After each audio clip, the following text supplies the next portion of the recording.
Братцы, мы собираемся, и вот что я хочу показать. Вот это вот пластиковый мусор, который у нас остался. Я не хочу уже распаковывать, мы его так хорошо упаковали. Вот упаковки от крупы, вот пластиковая бутылка, еще одна бутылочка, еще упаковки. Ну, короче, это пластиковый мусор, который мы уносим с собой. То есть мы оставляем здесь из мусора только влажные салфетки. Я считаю, что это очень важно, потому что пластикового мусора в городе-музее просто невероятные горы. И он уже лезет из всех щелей. Я думаю, что, ну, как бы, достаточно.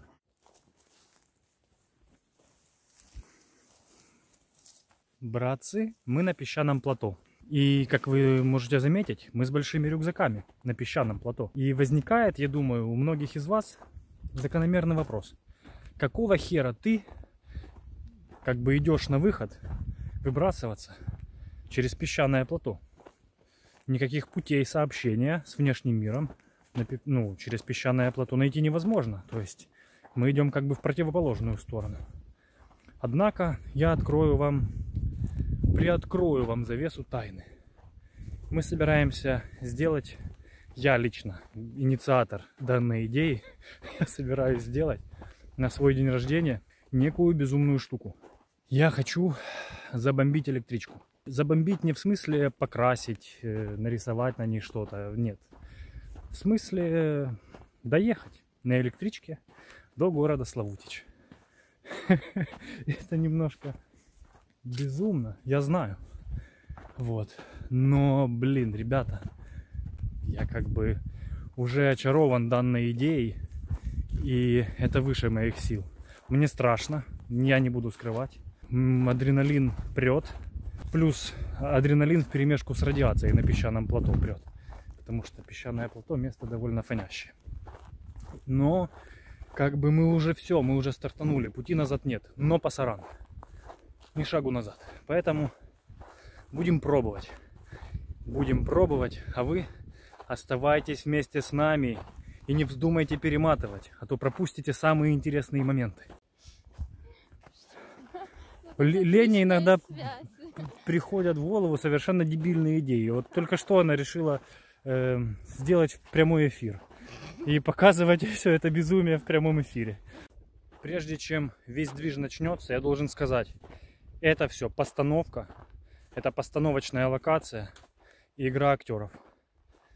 Это первое. Второе, ни в коем случае не повторяйте это. Ни в коем случае не пытайтесь поступать подобным образом. Вот. И ни в коем случае не подбивайте других на это. Это опасно. На самом деле есть некоторые подводные камни, которые нужно знать. И которых я озвучивать не буду. В силу того, что... Ну, в силу того, что это все лишнее. То есть я делаю это, окей. Это наше решение. Вот. Но я ни в коем случае не призываю никого следовать моему примеру.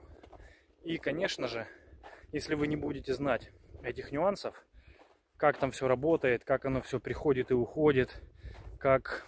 Короче, там есть некие сложные механизмы, скажем так. Вот. Есть свои тонкости, которые нужно знать. Если вы их не знаете, вы просто не попадете внутрь, вас просто примут прямо на перроне. И чем это кончится? Ну, как бы ничем хорошим. И даже если вы попадете внутрь, это еще не гарантия того, что все пройдет успешно. Вот, поэтому... Если еще не поставили лайк, обязательно поставьте. А мы двигаемся дальше. It's the Mad Max wasteland, like in Mad Max. It's funny, you can exactly see the road here with the grass. You see Yes. this? 2 lanes. Yes, because of many years ago, see the Yes, but from wheels. why is the grass? It's growing like anomaly. this? It's Yeah. anomaly. Yes, right. Zone anomaly. Смотрите, братцы, какой интересный след. Maybe На три как бы, вот, как бы лапа, да, и 3 выступа. Как будто 3 пальца, и он большой. То есть он почти в мою ладонь. Nikolai, I think it moved. It's just from this. Maybe. Yeah, and maybe it moved a little bit. Yes, похоже, да. Может он двигался, вот этот же самый след, но может он просто был в движении. Будем надеяться, что это не какой-нибудь радиоактивный Mutant. I have kids already. Nothing can happen.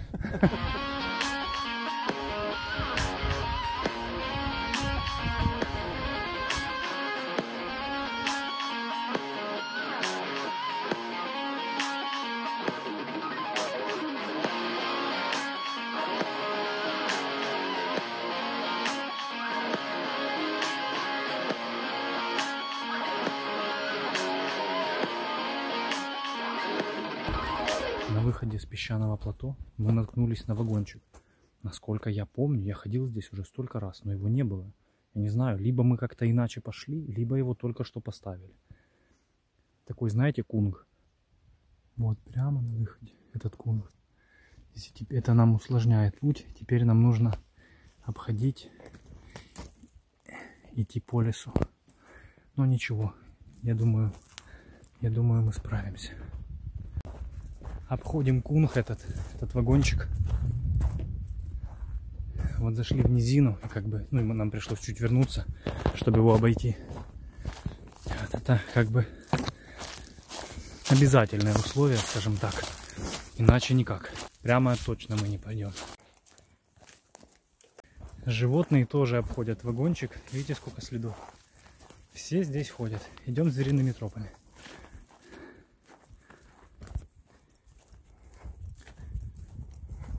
Блин, братцы, мы обходили и вышли тупо в болото. Вот пока его еще нет, но там вот слева, вот там вот уже есть вода. Я боюсь, что у нас придется нам возвращаться немного. Может прокатит, не знаю. Может быть, сейчас мы попробуем пройти. Пока что сухо. Слева вода, камыши. Вот, но здесь, где я иду, пока что сухо. Может удастся обойти и выйти на дорогу. Что возвращаться, конечно, не хочется.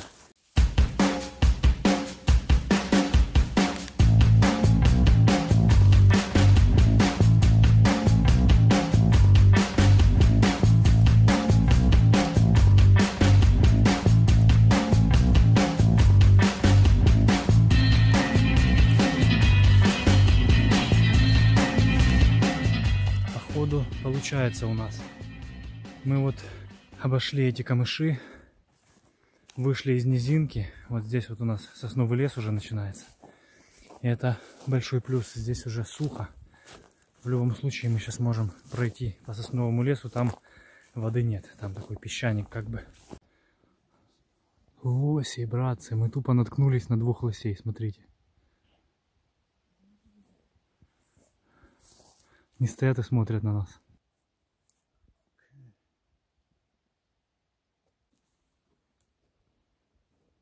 Ральф взял большую палку, чтобы лось думал, что он огромное существо.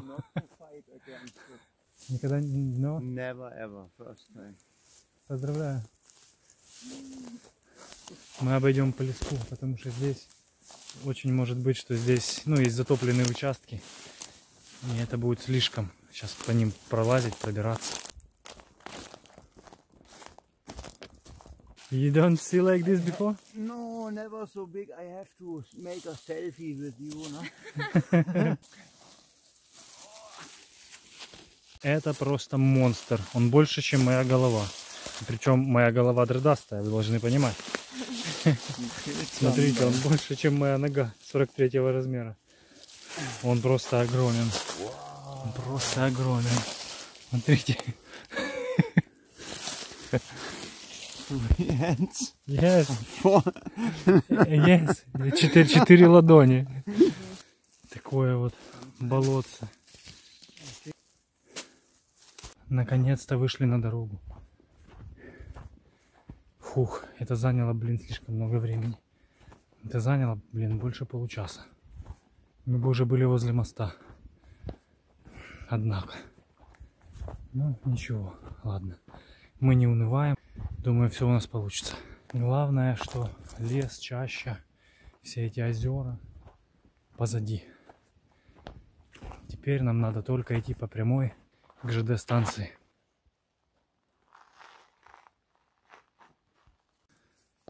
По дороге решили зайти, набрать водички и наткнулись вот на такую вот баржу. Речную баржу, полузатонувшую. возле берега. Здесь очень удобный бережок. Удобно набирать, удобно покупаться, в случае чего. И невероятно красивый закат.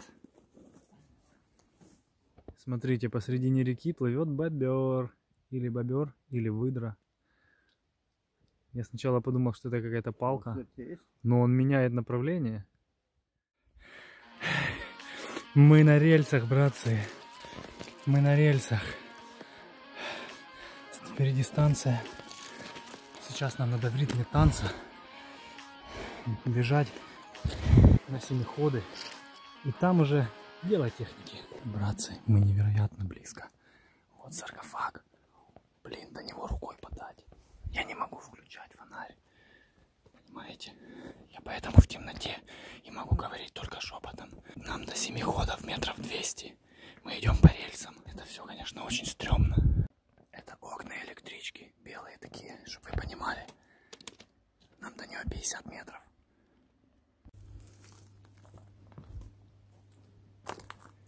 Мы подошли к электричке. Мы подошли к электричке. И сейчас самая сложная часть. Самая опасная впереди. Братцы, мы как бы между двух платформ. Сейчас нужно очень тихо, чтобы нас никто не увидел и не услышал. Мы под платформой. Чтобы вы понимали, братцы, где я стою. Залазим внутрь.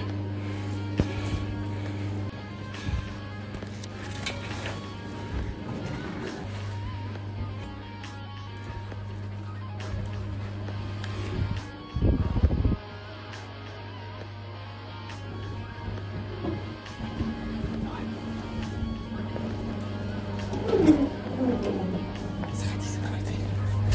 Давай.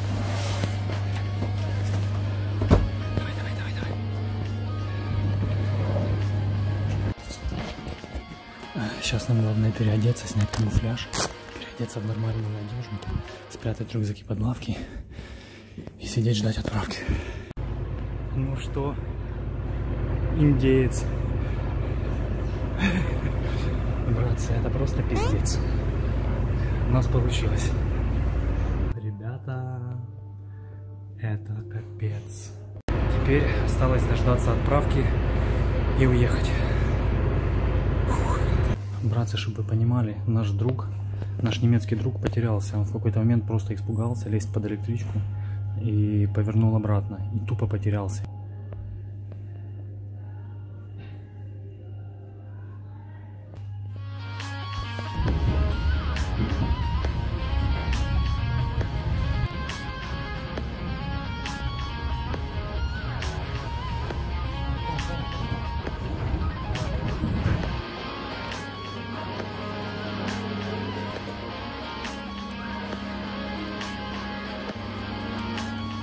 Мы уже в Славутиче.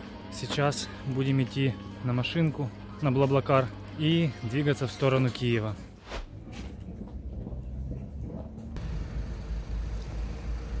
Итак, перед машинкой у нас есть время прогуляться по городу. Славутич радует, скажу сразу. Во-первых, что сразу бросается в глаза, это чистота. Город чистый. Город действительно чистый, причем удивляет, что он чистый не только, ну как бы, знаете, фасадная часть, а он чистый везде. То есть ты заходишь во дворы, а во дворах тоже чисто. Возле урн, обычно, знаете, всегда возле урн набросано мусора, ну и там, или чуть-чуть он есть.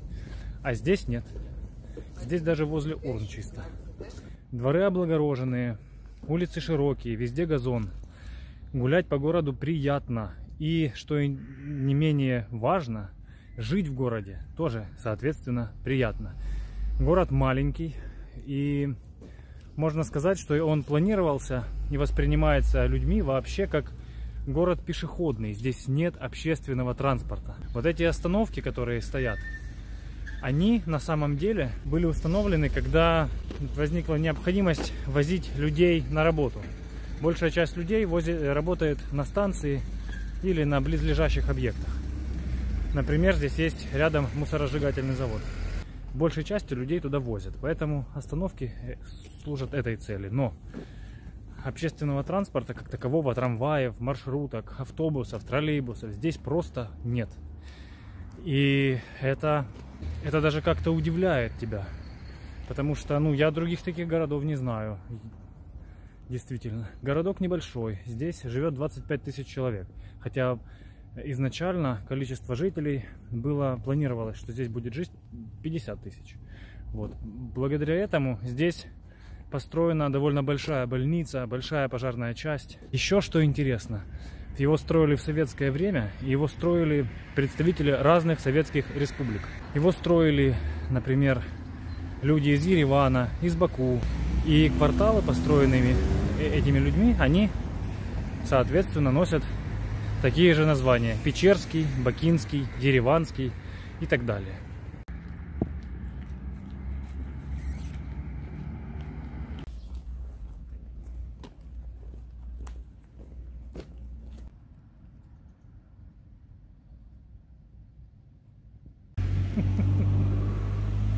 Мы гости в вашем городе, и поверьте, нам он очень нравится. У вас очень чисто, очень облагорожено. Я слышал, мне говорили, что нету общественного транспорта у вас, ну как автобусов по городу. Автобус один. Один автобус есть, да? Да, ходит. По кругу ходит. По кругу ходит. Ну город же совсем небольшой, тут как бы пешеходный. Вот большинство пользуются такси. Вот мы как раз вот и ходим по кругу. Да, пока погода хорошая, это самое то. Счастливо вам. Да, и вам счастливо, хорошего здоровья. Вот это парк. Ага.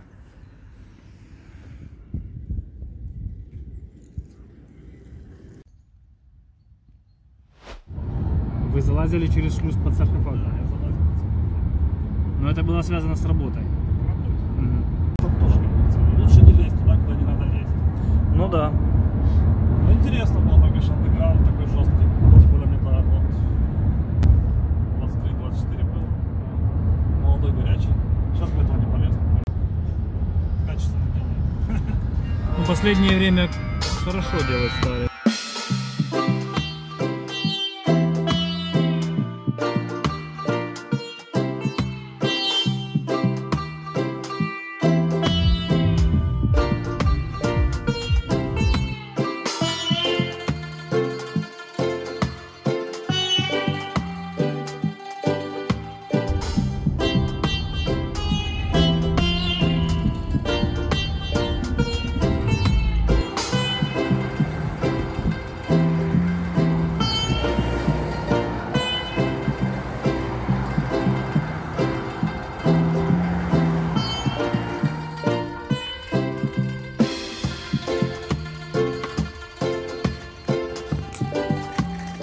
Быстрее! Ну что ты делаешь, дурочка? В урну меня привезла. Братцы, я катаюсь на тележечке. На тележечке, да, в 2 часа ночи возле Ашана. Мы во Львове, нам, блин, негде спать, и мы решили исполнять всю ночь. Да, Лена меня крутит, что у меня закрутилась голова, и пытается меня засунуть, блин, в тележку, врезаться в мусорник. Куда? Садимся на велосипеды и поехали. Куда поехали? В центр. В центр? А что в центре делать? Там погуляем. Можно что-то жрать купить. Ну, можно. Ну, катай же меня. Ну, только не сюда, ай! Тут большая бровка. Короче, мы гоним во всех смыслах.